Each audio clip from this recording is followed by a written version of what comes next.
ओम साई राम। चलिए आज की वीडियो शुरू करने से पहले बोलूँगी मेरे चैनल को लाइक एंड सब्सक्राइब कीजिएगा ताकि आप ज़्यादा से ज़्यादा मेरी वीडियो देखो और सुन सकें। आज एक्चुअली मैंने फाइनेंशियली से रिलेटेड कुछ क्वेश्चंस बाबा के आगे रखे और पूछना चाहा, जिनकी लाइफ में काफ़ी लंबे समय से फाइनेंशियली प्रॉब्लम चल रही है। उन्हें ऐसा क्या करना चाहिए ताकि उनको इस लंबे सफ़र से जो थक चुके हैं कहीं ना कहीं उन्हें एक आराम मिले और बाबा के दिखाए रास्ते को अपनाने पर कहीं ना कहीं आपकी लाइफ में चेंजेस आए। देखिए बहुत से लोग हैं जो मुझे फेसबुक पे मैसेजेस कर रहे हैं कि मैम फाइनेंशियली को लेकर कुछ वीडियो बनाओ, हम बहुत लंबे टाइम से बहुत ज़्यादा प्रॉब्लम्स में चल रहे हैं। तो आज की वीडियो मैंने उन्हीं को लेकर बनाई है।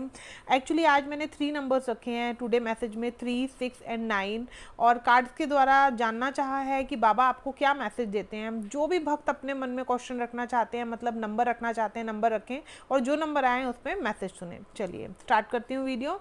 जिन्होंने नंबर 3 चूज़ किया है उनके लिए कार्ड्स क्या लेकर आए हैं। फर्स्ट कार्ड में है, मैं जानता हूँ तुम किस सिचुएशन से निकल रहे हो, घबराओ नहीं, अब समय ज़्यादा लंबा नहीं है। देखिए बहुत अच्छा कार्ड में आया है। बाबा आपको बोल रहे हैं कि मैं जानता हूँ आपकी सिचुएशन क्या है, किस सिचुएशन से आप बहुत लंबे टाइम से जूझ रहे हो, अब घबराओ मत, समय ज़्यादा लंबा नहीं है। मतलब आपकी लाइफ में अब चेंजेस आने शुरू होंगे, ठीक है। सही फैसले लीजिए, सेकंड कार्ड में है सही फैसले सही समय पे लीजिए। देखिए कभी ऐसा होता है कि हम बहुत जल्दबाजी में डिसीजन ले लेते हैं, तो बाबा आपको बोल रहे हैं कि बहुत जल्दबाजी में नहीं, सोच समझ कर डिसीजन लो और आप बाबा पे विश्वास रखो तो डेफिनेटली आपकी राह निकलेगी। देखिए मैं इसमें आपकी मदद कर सकती हूँ छोटी सी। जैसे आपको कोई नया काम अगर आपके हाथ में आए, जिन्होंने नंबर 3 चूज़ किया है, या कोई नई डायरेक्शन उन्हें मिल रही है, वो करनी चाहिए या नहीं करनी चाहिए, आप 2 पर्ची लीजिए जिसमें एक में हाँ और एक में ना लिख दीजिए और बाबा के आगे वो पर्ची डाल दीजिए। जोन सी पर्ची बाबा के करीब होगी या बाबा की गोदी में डाल दीजिए, जोन सी पर्ची बाबा की गोदी में आके रुकेगी उस पर्ची को बाबा का फैसला समझ लीजिए। इससे आपको इजी हो जाएगा कि बाबा आपको क्या डायरेक्शन दिखाना चाहते हैं। चलिए नेक्स्ट कार्ड में है, कभी कभी लगता है भूल भुलैया में हो आप और रास्ते नहीं दिख रहे। मतलब बाबा ने इस कार्ड में ऐसा दिखाया जैसे भूल भुलैया बनी हुई है, आपको नहीं समझ आ रहा है, एक चीज़ से निकलते हो तो दूसरी चीज़ आकर खड़ी हो जाती है, तो आप ना बहुत परेशान हो गए उस चीज़ से। तो बाबा कह रहे हैं मैं आपकी सिचुएशन को जानता हूँ, हाथ पकड़कर मैं आपको निकालूंगा, बस आप मेरा ओम साई राम नाम का जाप करते रहो। कई बार क्या होता है ना, देखिए हम जब बाबा का जाप कर रहे होते हैं, बाबा का नाम ले रहे होते हैं, तो हमें डायरेक्शन दिखने लगती है। डायरेक्शन कैसे दिखती है? एक्चुअली अंधकार चल रहा होता है हमारी लाइफ के इर्द गिर्द और हमें रोशनी चाहिए होती है, और रोशनी है ओम साई राम। बाबा का जो हम नाम लेते हैं, जाप करते हैं, जैसे जैसे करने लग जाते हैं, छोटा सा बल्ब बनता है, फिर थोड़ी सी तेज रोशनी आती है। तो उस सिचुएशन में कहीं ना कहीं हमारे सामने कोई रास्ता होता भी है तो हमें दिखता नहीं, क्योंकि नेगेटिविटी थॉट्स, बहुत ज़्यादा डर, लंबे समय से आप परेशान हैं, आपको कोई चीज़ें सूझ नहीं रही है, तो बाबा ने कहीं ना कहीं आपको इस कार्ड पे बहुत स्ट्रांगली कहा है कि आप ओम साई राम का जाप करते रहिए, ठीक है। नेक्स्ट कार्ड में आपके लिए मैसेज है, बाबा बोलना चाह रहे हैं दूध का दान करिए। देखिए कहीं ना कहीं हो सकता है कि कहीं कोई कर्म, अब कहते हैं ना एक डार्क चीज़ है, अगर उसके ऊपर वाइट चीज़ डाल दी जाए तो उसको थोड़ा सा हम उस पर कुछ लिख सकते हैं ना, पर ब्लैक चीज़ के ऊपर हम कुछ भी नहीं लिख सकते हैं। तो बाबा ने आपको दूध का दान करने के लिए बोला है और कहा है बुक पे ओम साई राम लिखे, रास्ता दिखेगा। देखिए मैंने आपको जो बोला था वही चीज़ नेक्स्ट कार्ड में भी आई है। ओम साई राम का नाम लेना या फिर एक कॉपी पे ओम साई राम लिखने से आपको रास्ता दिखाई देगा।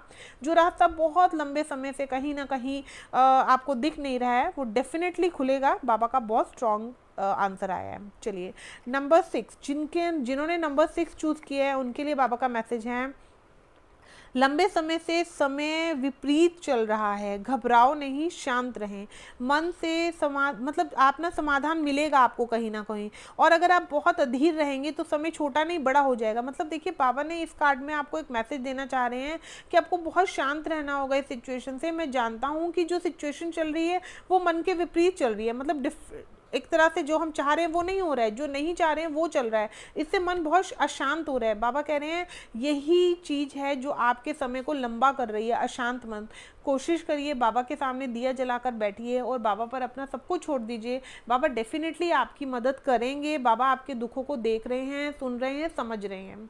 नेक्स्ट कार्ड है 26 अप्रैल के बाद कुछ रुके काम बनेंगे, ठीक है, और धन का रास्ता खुलेगा। देखिए बहुत अच्छा मैसेज आया है सेकंड उसमें, 26 अप्रैल के बाद कुछ रुके हुए काम बनेंगे और धन का जो रास्ता बंद है कहीं ना कहीं वो खुलने लगेगा। और अगर आपने पैसों का लेन देन कहीं करना है तो सोच समझ कर करिए, आपके लिए भी यही आया है, पैसों का लेन देन करना है तो थोड़ा सोच समझ कर करना।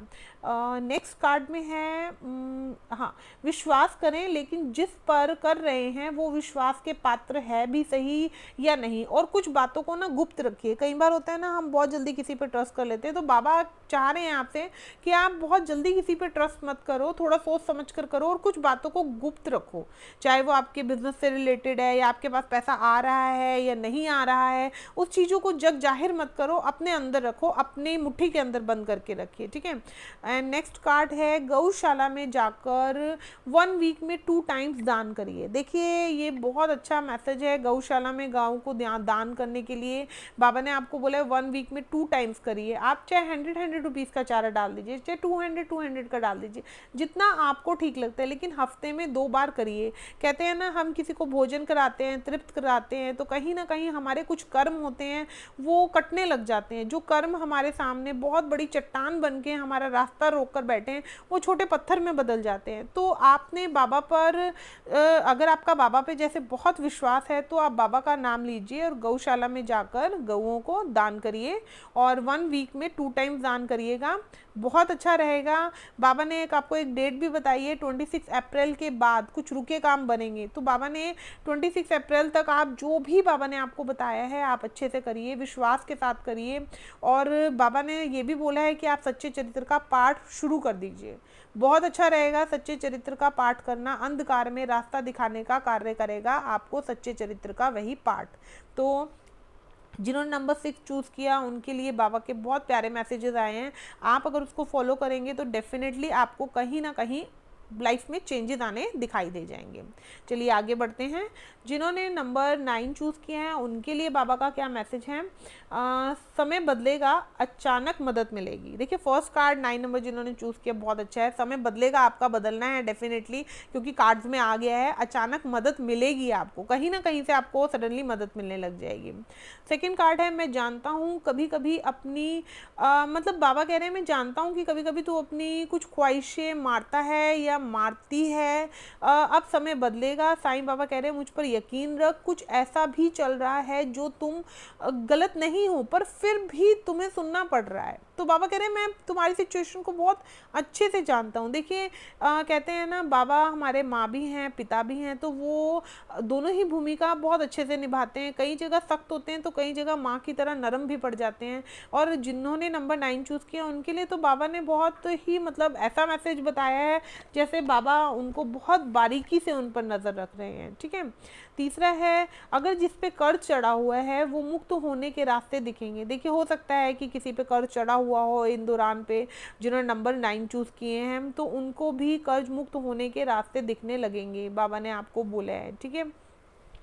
आगे बढ़ते हैं। बाबा आपको बोल रहे हैं मैं जानता हूँ कि तू कहीं ना कहीं दिल का साफ है, या मैं जानता हूँ कि तू कहीं ना कहीं दिल की साफ है, लेकिन यह भी याद रख कि कर्म भी बहुत बड़े चीज़ है जो अचानक आकर जीवन में उथल पुथल मचाते हैं। लेकिन इसका अर्थ यह नहीं कि मैंने तेरा साथ छोड़ दिया है, मैं हर परिस्थिति में तेरे साथ हूँ, घबरा मत मेरे बच्चे, मैं तेरे साथ हूँ और साथ रहूँगा। देखिए बाबा ने कहीं ना कहीं आपको एक पॉजिटिविटी दिखाई है कि बाबा बहुत स्ट्रांगली आपके साथ जुड़े हुए हैं, बाबा आपके दुख तकलीफ़ों को देखते हैं और दुखी भी होते हैं, ठीक है।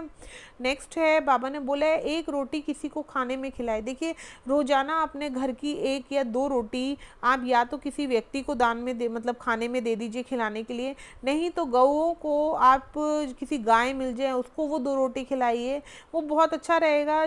जीवन में परिवर्तन आएगा, जो पूर्व जन्म के करे हुए कर्म है वो धुलने लगेंगे। बाकी बाबा ने कहा है कि सच्चे चरित्र का पाठ रीड करो और उसके बाद बाबा को स्नान कराओ, और स्नान कराने के बाद जो जल आपको मतलब बर्तन में रहता है उसमें से थोड़ा सा जल निकाल कर आप उससे अपने नहाने वाले पानी में मिलाकर उसमें स्नान कर लीजिए, बाकी जल आप पौधे में डाल सकते हैं, ठीक है। मैं एक बार रिपीट कर रही हूँ दोबारा। सच्चा चरित्र का रीड करना है पहले आपने, चाहे दिन के 1 चैप्टर 2 चैप्टर जितना भी आपको लगे। रीड करने के बाद आपने बाबा को स्नान कराना है और वो स्नान के जल में से थोड़ा सा जल निकाल कर अपने नहाने वाली बाल्टी में आप डाल लीजिए और उससे नहा लीजिएगा।